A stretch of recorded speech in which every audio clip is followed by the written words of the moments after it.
지난주에 우리는 예수님의 전지하심에 대하여 살펴보았습니다. 저는 이 본문 속에 예수님이 제자들을 그 마을 맞은편으로 보내면서 그 마을 맞은편에 나귀와 나귀 새끼가 있다는 것을 예수님이 아셨고, 또 누군가가 제자들에게 왜 그걸 풀어서 어디에 쓰시겠냐고 이렇게 질문할 사람도 있는 것을 아셨다. 그래서 그 부분에서 이제 예수님의 전지하심에 대하여 함께 나누었습니다.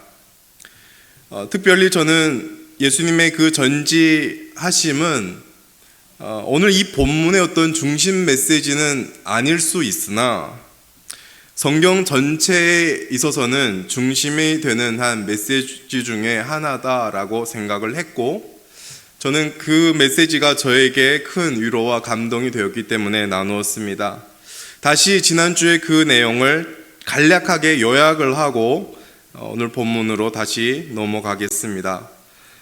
저는 지난주에 예수님의 전지하심이 우리 삶에 주는 세 가지 의미를 살펴보았습니다. 첫 번째, 우리가 왕이라고 고백하고 사랑한다고 하는 그 주님이 모든 것을 아신다는 것은 우리가 그 왕을 의식하며 그 왕을 기쁘게 하는 삶을 살아가려고 노력해야 한다는 것이 됩니다. 그분이 다 아시기 때문에, 그분 앞에 숨길 수 있는 것이 없기 때문이지요. 두 번째는 전지하신 주님은 우리 삶의 형편도 가장 잘 아셔서 우리가 부족함 속에서 드려지는 헌신을 주님은 기쁘게 받으시고 인정해 주신다라는 사실입니다. 그러니 우리에게는 부족하지만 주님께 헌신했을 때 사람이 인정해 주지 않아도 그것이 우리에게 위로가 되는 것입니다. 마지막 셋째, 전지하신 주님은 우리의 인생을 가장 잘 아시기 때문에 어려움과 고난 속에서도 우리를 가장 선하시게 인도하신다라는 내용을 나누었습니다. 그래서 한마디로 요약하면 주님의 전지하심은 우리가 주님을 기쁘시게 하는 삶을 살아갈 동력이 되고, 부족함 속에서 헌신하는 신자에게 위로가 되며 고난과 어려움의 시간을 보낼 때 용기를 갖고 인내할 수 있는 이유가 되는 것입니다. 이어서 오늘 이 본문을 또 계속 살펴보고자 하는데요. 오늘도 그 중심 메시지를 여러분에게 잘 나눌지 제 마음에 염려가 됩니다. 혹 그 중심 메시지를 잘 못 나눴어도 다음 주에 또 이 본문을 살펴보겠으니 여러분이 안심했으면 좋겠습니다. 21장의 1절을 보시면 이렇게 되어 있습니다. 그들이 예루살렘 가까이 가서 감람산 벳바게에 이르렀을 때에 예수께서 두 제자를 보내시며, 여기에 지명이 하나 나옵니다. 바로 예루살렘 가까이에 있는 벳바게라는 이 지명입니다. 그들은 예수님과 제자들 그리고 일행들을 가리키는데, 그들은 지금 벳바게라는 곳에 도착했습니다. 이 벳바게라는 곳은 베다니라는 이 도시와 예루살렘 그 사이에 있는 한 촌락입니다. 요한복음 11장 18절을 보시면 이렇게 기록되어 있습니다. 베다니는 예루살렘에서 가깝기가 한 오리쯤 되매. 베다니에 대하여 이제 말을 하는데, 베다니에서 예루살렘까지의 거리가 오리다라고 되어 있습니다. 오리라는 것은 오늘날 킬로미터로 보면 약 2km 정도 됩니다. 그러니까 지금 이 벳바게는 그 베다니와 예루살렘 사이에 있으니까 벳바게에서 예루살렘까지의 거리가 더 짧다는 것이지요. 그냥 2km도 되지 않습니다. 길어봐야 약 2km를 더 가면 이제 예루살렘에 도착하게 됩니다. 그 거리를 놔두고 지금 예수님께서 제자들을 맞은편 그 마을로 보낸 것입니다. 지금까지 줄곧 목적지 예루살렘을 향하여 예수님이 걸어오셨습니다. 드디어 얼마 조금만 더 가면 그 목적지에 도착합니다. 그런데 바로 그곳에 가면 되는데 예수님께서 굳이 2명의 제자를 맞은편 마을로 보내서 임무를 부여해주고 그 임무를 수행하도록 합니다. 그 임무가 무엇인가 하니까 2절에 보시면 이르시되 너희는 마음편 마을로 가라. 그리하면 곧 매인 나귀와 나귀 새끼가 함께 있는 것을 보리니 풀어 내게로 끌고 오라. 3절 만일 누가 무슨 말을 하거든 주가 쓰시겠다 하라. 그리하면 즉시 보내리라 하시니 이 두 제자에게 주어진 임무는 간단 명료합니다. 맞은편 마을로 가면 나귀와 나귀 새끼가 있는데 그것을 끌고 오라. 그래서 이 두 제자는 예수님의 말씀에 순종하여서 거기로 갔습니다. 오늘 본문에는 거기 가서 어떤 일이 발생했는지에 대한 내용이 기록되어 있지 않지만 같은 이 내용을 기록하고 있는 마가복음과 누가복음에서는 분명하게 거기 가니까 거기에 나귀 새끼가 있었다라고 기록하고 있습니다. 그리고 제자들이 그 나귀 새끼를 풀 때 어떤 사람이 묻습니다. 그 나귀 새끼를 풀어서 뭘 하려느냐 이렇게 묻습니다. 이 두 제자는 당연히 예수님이 알려주신 그 대답, 주가 쓰시겠다 하였습니다. 그렇게 말을 합니다. 그리고 그 사람이 허락해 주셨습니다. 여기서 우리가 한 가지 질문이 이제 생깁니다.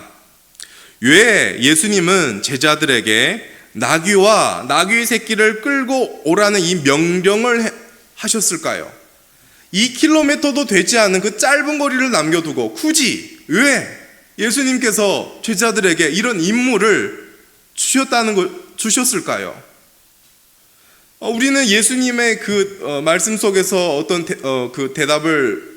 답안을 찾을 수 있는데요. 주님이 주가 쓰시겠다라는 그 말씀을 제자들에게 했지요.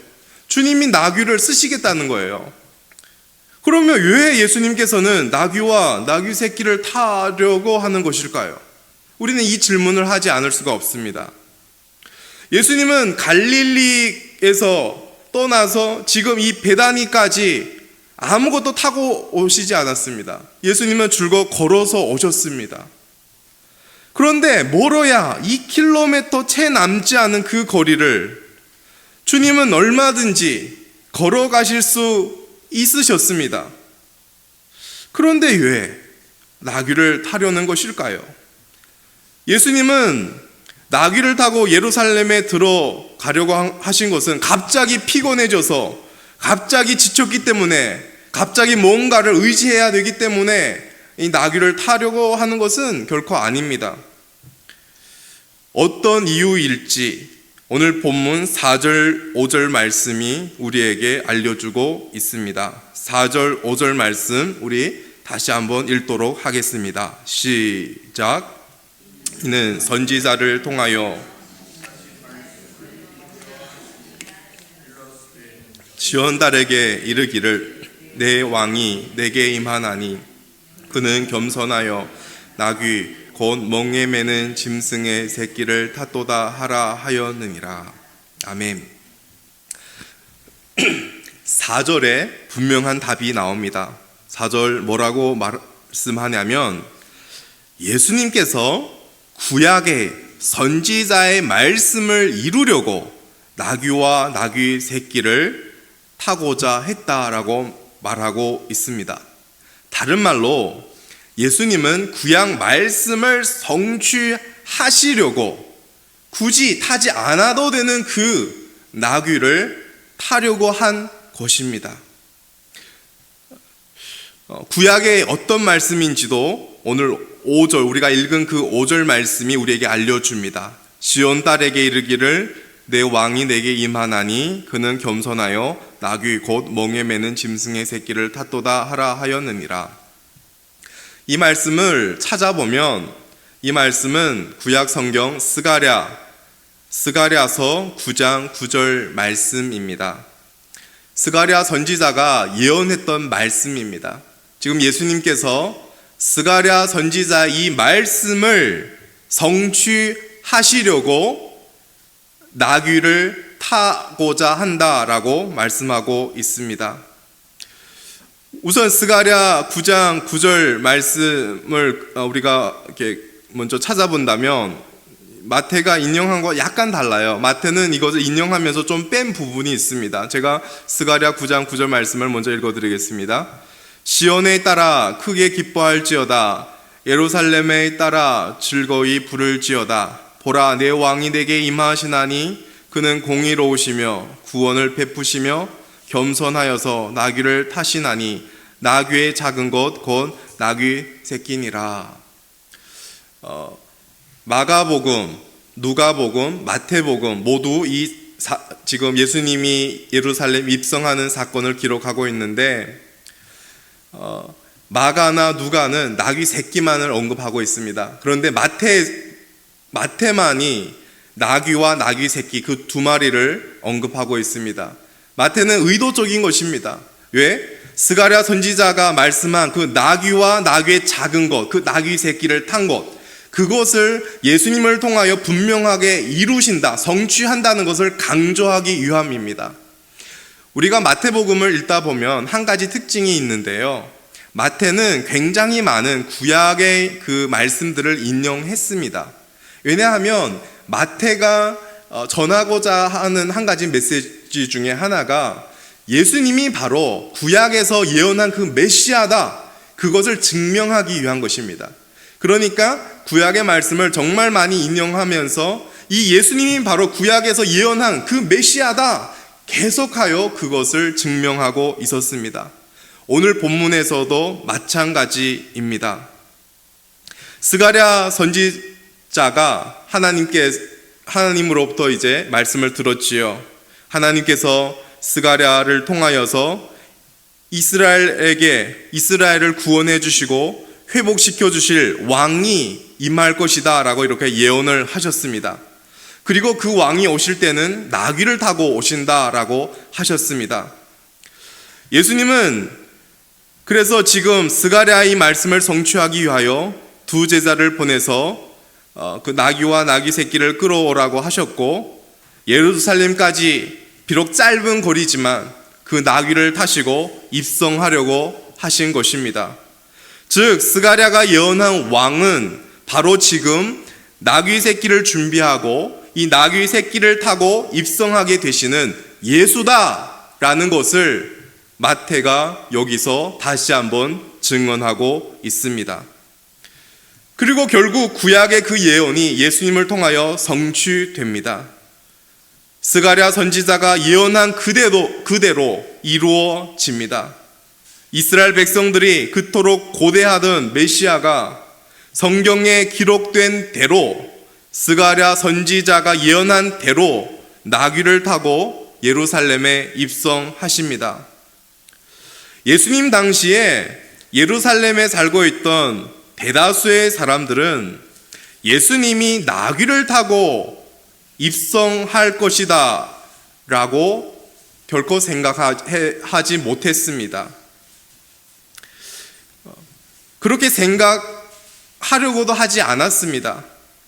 그런데 오늘 성경을 보고 있는 우리는 스가랴 선지자의 예언이 예수 그리스도를 통하여 성취되었다는 것을 분명하게 알고 있습니다. 스가랴가 예언한 이 시간과 예수님을 통하여 예언이 성취한 그 시간은 500년이 넘습니다. 스가랴가 만약 오늘 이렇게 예언을 했어요. 예수님이 그 메시아가 언제 오실 것이다. 근데 그 예언이 500년 후에 성취된 것이다 라는 것이죠. 근데 중요한 것은 아무리 긴 시간이 흘러도 하나님이 선지자를 통하여 예언한 말씀은 성취된다라는 것입니다. 사람들이 느끼기에 500년이라는 이 시간은 긴 시간일 수 있습니다.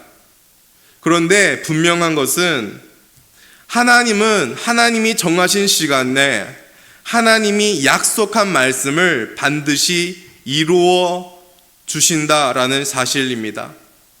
갈라디아서 4장 4절 말씀, 전에 우리가 갈라디아서를 들으면서 우리가 읽었던 말씀인데 이렇게 되어 있죠. 때가 참에 하나님이 그 아들을 보내사 여자에게 나게 하시고 율법 아래 나게 하신 것은, 때가 찼다라고 합니다. 그 때는 하나님의 계획하신 때입니다. 하나님이 계획하신 때에 하나님이 독생자 예수 그리스도를 이 땅에 보내주셨다라고 말씀하고 있습니다. 예수님이 이 땅에 오신 그 시간은 하나님의 때, 하나님의 계획 속에서 이루어진다, 그 말씀을 하고 있습니다. 구약이 예언한 그 메시아, 오실 메시아에 대한 하나님의 말씀들이 예수님이 이 땅에 처음 오실 때 모두 다 성취되었습니다. 그렇다면 우리에게 주는 메시지가 한 가지 있습니다. 동일하게 예수님이 다시 오실 것이다에 대한 말씀도 반드시 성취될 것입니다. 다시 오실 메시아에 대하여 성경은 뭐라고 말씀하십니까? 예수님께서 부활하신 후에 제자들이 보는 그 앞에서 하늘로 올라가셨습니다. 승천하셨습니다. 그때 두 천사가 그 예수님을 보고 있는 그 제자들에게 이렇게 말씀했습니다. 사도행전 1장 11절 말씀인데요. 갈릴리 사람들아, 어찌하여 서서 하늘을 쳐다보느냐? 너희 가운데서 하늘로 올려지신 이 예수는 하늘로 가심을 본 그대로 오시리라 하였느니라. 이 말은 예수님의 다시 오심에 대한 약속의 말씀입니다. 예수님은 너희들이 본 바와 같이 그렇게 다시 오실 것이다, 그 천사들이 제자들에게 말했던 내용입니다. 아직 이루어지지 않았지요. 예수님의 다시 오심에 대한 말씀은 아직 이루어지지 않는 예언입니다. 그런데 반드시 이루어질 약속입니다. 예수님은 반드시 오실 것입니다. 그리고 예수님은 제자들이 본 그대로 볼 수 있는 육체를 입고 다시 오실 것입니다. 사도 요한도 계시록 1장 7절에 주님의 그 다시 오심에 대하여 이렇게 말씀하고 있습니다. 계시록 1장 7절, 볼지어다 그가 구름을 타고 오시리라. 각 사람의 눈이 그를 보겠고 그를 찌른 자들도 볼 것이요 땅에 있는 모든 족속이 그로 말미암아 애곡하리니 그러하리라. 아멘. 예수님은 반드시 다시 오실 터인데 구름을 타고 모든 사람, 모든 족속이 알아볼 수 있는 방식으로 오신다는 것입니다. 그러니까 오늘 이 시대 속에서 재림주가 왔다, 예수가 왔다 하는 말은 다 뻥이에요. 왜? 우리는 못 봤기 때문에. 예수님 오실 때는 육신으로 올 뿐만 아니라 우리가 볼 수 있는 방식으로 옵니다. 그러니까 오늘 한국 이 땅에 꽤 많은 본인이 예수라고 하는 그런 사람들이 있다고 하는데 다 거짓말이라는 것을 우리는 말씀을 통하여 알 수가 있습니다. 그래서 우리는 여기서 한 가지 기억할 것은, 우리는 예수님의 다시 오심을 망각해서는 안 됩니다. 어떤 사람은 너무 많은 시간이 흘렀는데 주님이 재림하지 않는 것을 보면서 이렇게 생각할 수 있습니다. 혹은 여러분이 지금까지 예수님을 믿고 지금까지 살아오셨는데 그런데 예수님은 오지 않았다 하면서 이렇게 생각할 수 있습니다. 주님이 재림하신다고 했지만 이렇게 오랜 시간 동안 오시지 않았으니 예수님은 이제 재림하지 않을 거야. 주님의 재림은 먼 훗날 몇백 년이 지난 후에 이루어질 거야. 이런 생각을 하실 수 있습니다. 그런데 이런 생각하는 사람들은 초대교회 때에도 있었습니다. 베드로 사도가 주님의 그 재림을 언급하면서 주의를 기울이는 말씀을 합니다. 베드로 후서 3장 3절 4절 말씀인데 제가 표준세 번역으로 여러분에게 읽어드리겠습니다. 여러분이 무엇보다 먼저 알아야 할 것은 이것입니다. 마지막 때에 조롱하는 자들이 나타나서 자기들의 욕망대로 살면서 여러분을 조롱하여 말하기를 그리스도가 다시 오신다는 약속이 어디에 있느냐? 조상들이 잠든 뒤로 만물은 처음 창조 때부터 그냥 그대로다 할 것입니다. 여러분, 주님의 초림, 주님이 처음 이 땅에 오셨을 때 사람들이 원하는 시간이 아니라 하나님의 계획한 시간에 이루어졌다는 것을 우리는 기억해야 합니다. 인간이 느끼기에 500년이 넘는 그 시간, 스가랴가 예언한 그때부터 예수님이 이 땅에 오신 그 500년이라는 그 시간은 정말 긴 시간일 수 있으나 그것은 하나님의 시간이었고 하나님의 약속은 그 시간 속에서 반드시 이루어졌다는 것입니다. 주님의 초림 때와 마찬가지 주님의 재림도 하나님의 약속된 시간에 이루어질 것입니다. 그렇다면 하나님의 약속된 시간은 언제일까요? 우리는 알 수 없습니다. 그래서 마태복음 24장 37절에서 39절에 주님의 재림에 대하여 이렇게 말씀하십니다. 여러분 그 성경을 좀 펼치시죠. 뒤로 한 두세 장만 번지면 24장이 나오는데요. 마태복음 24장 37절 39절 말씀입니다. 마태복음 24장 37절에서 39절 말씀 함께 읽도록 하겠습니다. 노아의 때와 같이 인자의 임함도 그러하리라. 홍수 전에 노아가 방주에 들어갔던 날까지 사람들이 먹고 마시고 장가들고 시집가고 있으면서 홍수가 나서 그들을 다 멸하기까지 깨닫지 못하였으니 인자의 임함도 이와 같으리라. 이와 같이 사람들이 먹고 마시고 장가들고 시집가는 그때에 하나님의 심판이 있은 것처럼 주님의 재림도 그렇다는 것입니다. 무슨 말입니까? 먹고 마시고 장가들고 시집가는 것은 우리의 일상을 말합니다. 우리가 오늘처럼 일상을 살아갈 때 주님이 재림하신다라고 말씀하고 있습니다. 주님은 먼 훗날에 다시 오시는 것이 아닙니다. 우리가 오늘이라는 주어진 이 하루하루를 살아가는 가운데 주님은 재림하신다라고 말씀하고 있습니다. 따라서 우리는 우리에게 주어진 이 매일매일을 하나님의 약속된 시간, 그 날이 주님이 재림한 날로 우리는 생각하며 살아야 할 것입니다. 베드로 사도는 주님의 재림이 반드시 있을 것과 어떻게 살아야 할 것을 계속하여 말씀하고 있는데 베드로 후서 3장 8절에서 14절 말씀입니다. 표준 세번역으로 베드로가 막 설교한 것인데 제가 표준 세번역으로 여러분에게 읽어드리겠습니다. 사랑하는 여러분, 이 한 가지만은 잊지 마십시오. 주님께는 하루가 1000년 같고 1000년이 하루 같습니다.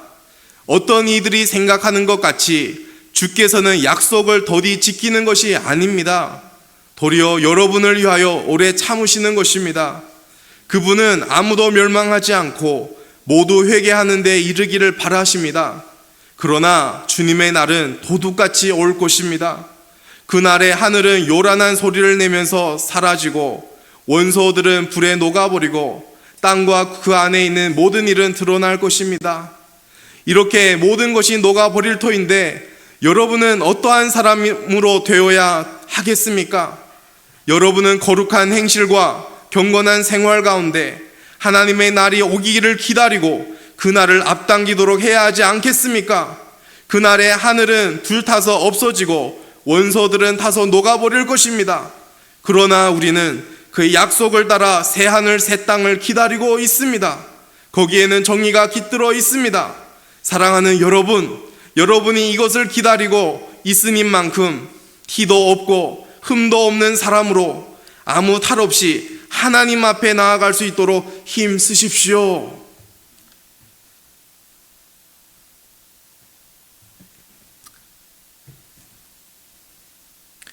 오늘 본문에서 예수님이 예루살렘까지의 그 짧은 거리를 굳이 나귀를 타서 입성하려는 것은 스가랴 말씀을 이루기 위함입니다. 스가랴 말씀뿐만 아니라 예수 그리스도께서 구약의 모든 말씀을 이루셨습니다. 여러분, 하나님의 약속은 반드시 이루어집니다. 구약의 모든 예언이 예수 그리스도의 그 초림을 통하여 성취된 것처럼 주님이 다시 온다는 이 예언도 반드시 이루어질 것입니다. 따라서 우리 신자는 종말론적인 생각으로 살아가야 합니다. 종말론적으로 우리는 살아가야 합니다. 쉽게 표현하면 이 땅의 삶이 전부가 아니다라는 것을 우리는 다시 생각해야 합니다. 주님은 반드시 다시 오실 것이고, 주님이 오실 때 신자는 새하늘과 새 땅에서 영원히 주님과 함께 살아갈 것이기 때문입니다. 그러니 이 땅의 삶이, 저와 여러분의 이 땅에 살아가면서 우리의 삶이 아무리 풍족하고 평안해도 신자는 늘 깨어서 살아가야 합니다. 주님이 반드시 다시 오시기 때문입니다. 또 신자가 우리가 이 땅에서 살아가면서 그 삶이 때로는 힘들고 지치고 질병이 찾아와서 아프고 어려울지라도 신자는 소망 가운데 살아갈 수 있는 것입니다. 왜? 주님은 반드시 오시기 때문입니다. 여러분, 우리는 다시 주님이 다시 오신다는 이 분명한 말씀, 이 약속을 기억해야 합니다. 그래서 신자로서, 주님을 믿는 자로서 우리는 오늘 우리에게 주어진 이 시간들을 깨어 있고 기도하며 또한 늘 소망하며 살아가야 할 줄 믿습니다.